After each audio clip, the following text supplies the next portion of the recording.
अपनों की ज़रूरत का एहसास हमें तब होता है या तो हम बीमार हो जाएं या किसी तरह से हम लाचार हो जाएं। अगर उस समय हमें अपनों का साथ मिल जाता है तो हम उस मुसीबत से भी आगे निकल आते हैं, लेकिन उस समय अगर हमें किसी अपने का साथ नहीं मिलता तो हम बुरी तरह से टूट जाते हैं। आज की घटना भी कुछ इसी तरह से होती है। एक व्यक्ति जो रेलवे में कामकाज किया करता, उसकी पोस्टिंग दर पोस्टिंग होती रहती है। वो अपनी पत्नी को लेकर अपनी एक बेटी जो मानसिक रूप से दिव्यांग होती है उसे भी अपने साथ रखता है और फिर एक जगह आकर स्थिर हो जाता है कि अब मुझे यहीं पर रहना है। लेकिन यहाँ पर नौकर नौकरानी उनके घर में इस तरह से आ जाते हैं, जो बाहर के उनके रिश्तेदार होते हैं उनका आना जाना भी बंद हो जाता है। और 28 दिसंबर 2025 को जो वहाँ पर होता है कभी किसी ने सोचा भी नहीं था। दोस्तों, अगर आप लोग भी पूरे मामले को डिटेल से जानना चाहते हैं तो वीडियो को जरूर लास्ट तक देखिएगा और आपको भी यहाँ पर आज अंदाज़ा लगेगा कि अगर अपने आज साथ में होते तो ऐसा बिल्कुल नहीं हो पाता। दोस्तों, यहाँ पर इस कहानी के जरिए हम आप लोगों को ये भी बताना चाहते हैं कि अपने और पराये का फ़र्क क्या होता है, किस तरह से अपने तो अपने ही होते हैं और पराये तो पराये ही होते हैं। आइए ज़्यादा देर ना लगाते हुए कहानी की शुरुआत करते हैं। नमस्कार, जय हिंद। आप देख रहे हैं APH न्यूज़ राहुल रावत के साथ। दोस्तों, आज की जो हकीकत की घटना आप लोगों को बताने जा रहा हूँ, उत्तर प्रदेश में एक जगह पड़ती है मोहाबा और यहीं एक घर होता है। इस घर का मुखिया ओम प्रकाश राठौर जो रेलवे में कामकाज किया करते हैं, उनकी एक बेटी होती है जिसका नाम रश्मि होता है। जो रश्मि होती है वो मानसिक रूप से दिव्यांग होती है। दोस्तों, ओम प्रकाश की पत्नी, बेटी और खुद ओम प्रकाश, 3 लोगों का ये परिवार होता है। इनकी पोस्टिंग दर पोस्टिंग होती रहती हैं। ये इधर उधर जहां भी पोस्टिंग होती वहां परिवार को साथ में ले जाया करते और उन्हीं के साथ रहा करते। धीरे धीरे समय बीतने लगता है, जाता है साल 2016 का। जो पत्नी है उसकी अब तबीयत खराब रहने लगती है और ख़राब तबीयत के रहने की वजह से जो पति है वो ज़्यादा ड्यूटी पर रहा करता, ज़्यादा समय पत्नी को भी नहीं दे पाता और फिर भी यहाँ पर जब वो आता तो पूरा इलाज पत्नी का कराया करता। इसी तरह से यहाँ पर धीरे धीरे इलाज चलता है और साल 2016 में ही जो पत्नी है इस जहां को छोड़कर चली जाती है।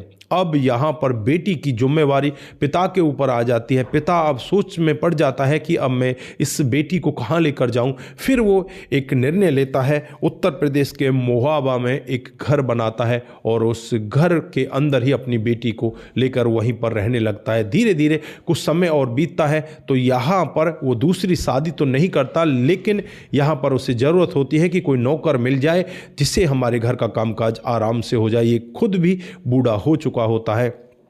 दोस्तों, यहाँ पर साल 2016 के अंत में ही इन्हें एक नौकर और एक नौकरानी मिल जाते हैं। नौकर का जो नाम होता है वो राम प्रकाश कुशवा होता है। उसकी खुद की पत्नी होती है राम देवी।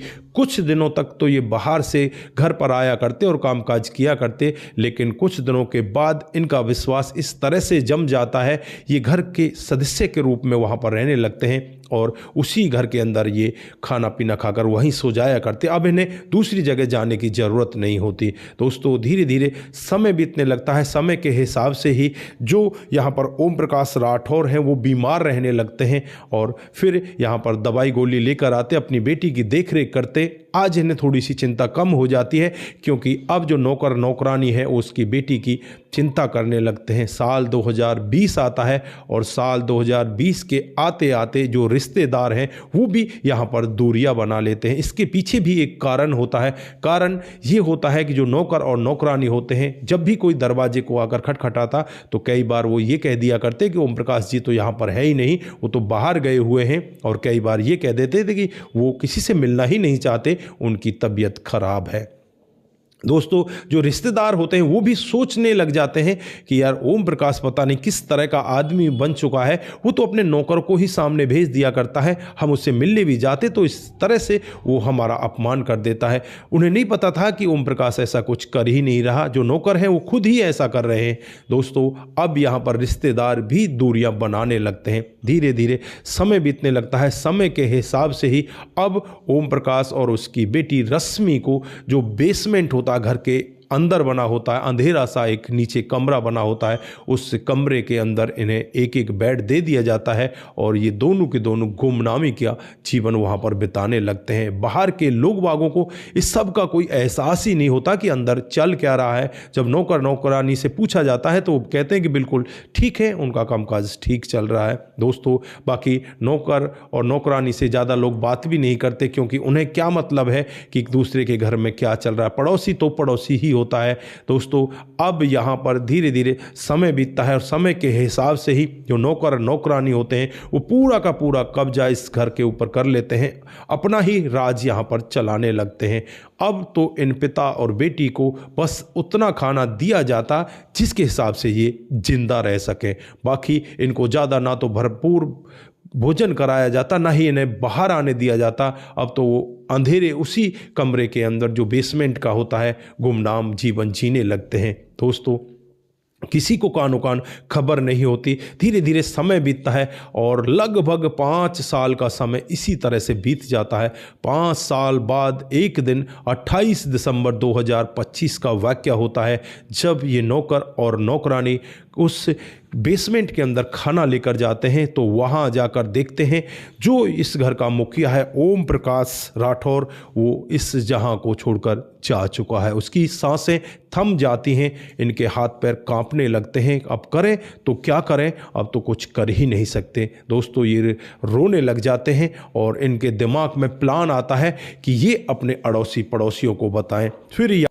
फिर 29 तारीख को ये अपने पड़ोसियों को बताते हैं कि ऐसा मामला हो गया है।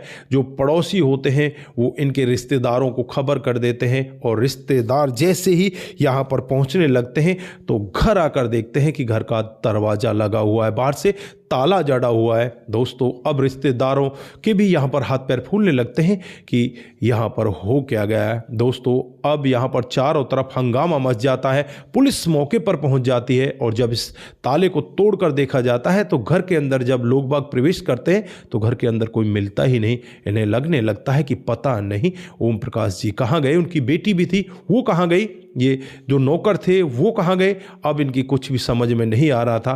तो उनमें से ही एक व्यक्ति कहने लगता है कि नीचे एक बेसमेंट भी है, उसमें चलकर देखो ना, कहीं ऐसा ना हो बेसमेंट के अंदर कोई राज छुपा हो। दोस्तों, अब यहाँ पर पुलिस बेसमेंट के अंदर जाकर देखती है तो यहाँ पर पुलिस की आंखें फटी की फटी रह जाती हैं। पुलिस जब बेसमेंट में जाकर देखती है तो वहाँ पर एक बेड पर एक वृद्ध आदमी मृत अवस्था में पड़ा होता है।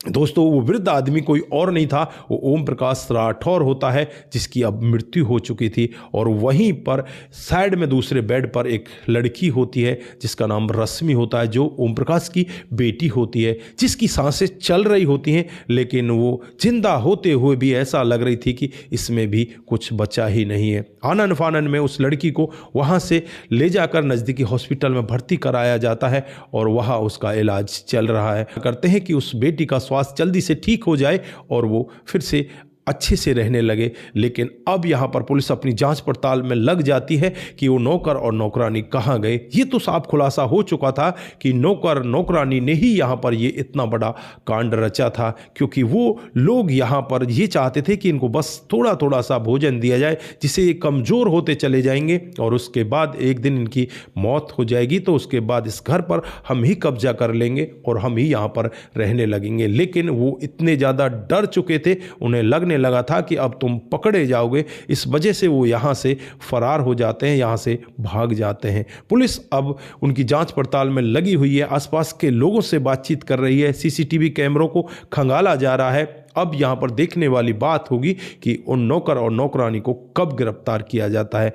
लेकिन ये कहानी हमें बहुत कुछ सिखा कर जाती है कि हमें कभी भी अपनों से दूर इस तरह से नहीं रहना चाहिए, जैसे यहाँ पर ये ओम प्रकाश जी और उनकी बेटी अपने नौकर नौकरानी के साथ घुल मिलकर इस तरह से अपने रिश्तेदारों से, अपने अड़ोसी पड़ोसियों से अलग हो जाते हैं। अब इनके बारे में कोई पूछने वाला ही नहीं होता।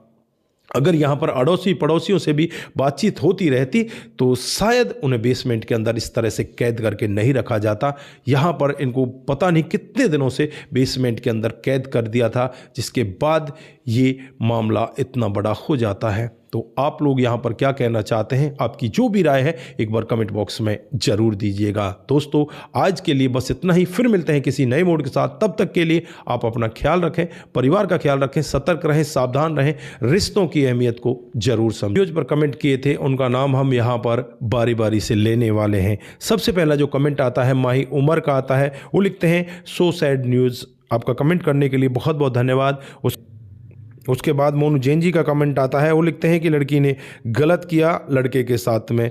आपका बहुत बहुत धन्यवाद। उसके बाद जो कमेंट आता है मुनमुन श्रीवास्तव जी का आता है, वो लिखते हैं कि आपकी कहानी बहुत अच्छी होती है और इससे हमें देखते हैं। आपका बहुत बहुत धन्यवाद। उसके बाद जो कमेंट आता है बंसराज गौतम जी का आता है, नमस्कार सर। नमस्कार जी। उसके बाद मोहम्मद आमीन हमें कमेंट करते हैं, बहुत बहुत धन्यवाद। सुमेर सिंह जी कमेंट करते हैं, बहुत बहुत धन्यवाद। पवन शर्मा जी भी कमेंट करते हैं, आपका भी बहुत बहुत धन्यवाद। लक्ष्मण सिंह चौहान जी हमें कमेंट करते हैं, बहुत ही गलत हुआ, बहुत बहुत धन्यवाद। मोनू जैन जी धोखा लिखते हैं, आपका बहुत बहुत धन्यवाद। उसके बाद भोलेनाथ शुक्ला जी भी हमें कमेंट करते हैं, वेरी नाइस अमेजिंग स्टोरी है, आपका बहुत बहुत धन्यवाद। आप सभी लोग इसी तरह से हमारे साथ बने रहें, इसी तरह से अपने कमेंट हमारे साथ में साझा करते रहें। आप सभी का दिल की गहराइयों से बहुत बहुत धन्यवाद। आप सतर्क रहें, सावधान रहें, रिश्तों की अहमियत को जरूर समझें।